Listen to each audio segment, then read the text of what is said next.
ಇಂದು ಬೆಂಗಳೂರಿನಲ್ಲಿ ಮುಖ್ಯಮಂತ್ರಿ ಸಿದ್ದರಾಮಯ್ಯ ಅವರು ಆಹಾರ ಮತ್ತು ನಾಗರಿಕ ಸರಬರಾಜು ಇಲಾಖೆ ಗ್ರಾಹಕರ ವ್ಯವಹಾರಗಳ ಹಾಗೂ ಮಾಪನ ಶಾಸ್ತ್ರ ಇಲಾಖೆ ವತಿಯಿಂದ ಆಯೋಜಿಸಿರುವ ಆಹಾರ ಸೌಧ ಕಟ್ಟಡದ ಶಂಕುಸ್ಥಾಪನೆ ಸಮಾರಂಭ ನೆರವೇರಿಸಿ ಮಾಧ್ಯಮದವರೊಂದಿಗೆ ಮಾತನಾಡಿದರು. ಶಂಕುಸ್ಥಾಪನೆಯನ್ನ ಆಹಾರ ಮತ್ತು ನಾಗರಿಕ ಸರಬರಾಜು ಇಲಾಖೆ ಸಚಿವರಾದಂಥ KH ಮುನಿಯಪ್ಪನವರು ಮತ್ತು ನಗರಾಭಿವೃದ್ಧಿ ಇಲಾಖೆ ಸಚಿವರಾದಂಥ ಬೈತಿ ಸುರೇಶ್ ಅವರು ಮತ್ತೆ ಅಧಿಕಾರಿಗಳು ನಾವೆಲ್ಲರೂ ಕೂಡ ಶಂಕುಸ್ಥಾಪನೆಯನ್ನ ನೆರವೇರಿಸಿದ್ದೇವೆ.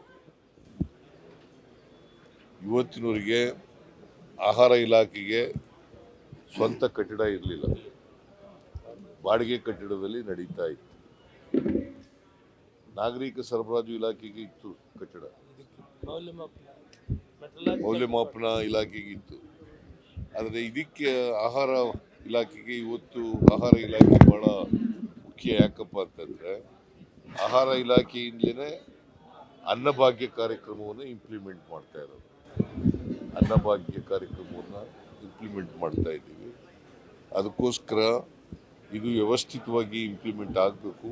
ಮತ್ತು ಬಾಡಿಗೆ ಕಟ್ಟಡದಲ್ಲಿ ಎಷ್ಟು ವರ್ಷ ಇರೋದು, ಬಾಡಿಗೆ ಕೊಟ್ಟು ಆ ಕಚೇರಿ ನಡೆಸಬೇಕಾದಂಥ ಪರಿಸ್ಥಿತಿ ಇವತ್ತು ಎಲ್ಲ ಆಹಾರ ಇಲಾಖೆ ಎಲ್ಲ ಕಟ್ಟಡಗಳು ಕೂಡ ಎಲ್ಲ ಕಚೇರಿಗಳು ಕೂಡ ಈ ಕಟ್ಟಡದಲ್ಲಿ ಬರ್ತವೆ. ಒಂದು ಕಡೆಯಿಂದ ಆಡಳಿತ ನಡೀಲಿಕ್ಕೆ ಸುಗಮ ಆಗ್ತದೆ.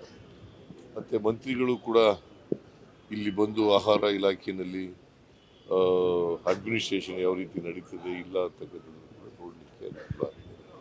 ಅದಕ್ಕೋಸ್ಕರ ಆಹಾರ ಭವನ ಕಟ್ಟಡಕ್ಕೆ ಇಲ್ಲಿ ಸುಮಾರು 3/4 ಎಕರೆ ಜಾಗ ಇದೆ. 3/4 ಎಕರೆ ಜಾಗ ಇದೆ. ಆ ಜಾಗದಲ್ಲಿ ಕಟ್ಟಡವನ್ನು ಕಟ್ತಾ ಇದ್ದಾರೆ. ಅದಕ್ಕೆ ಶಂಕುಸ್ಥಾಪನೆಯನ್ನು ಮಾಡಿದ್ದೀವಿ.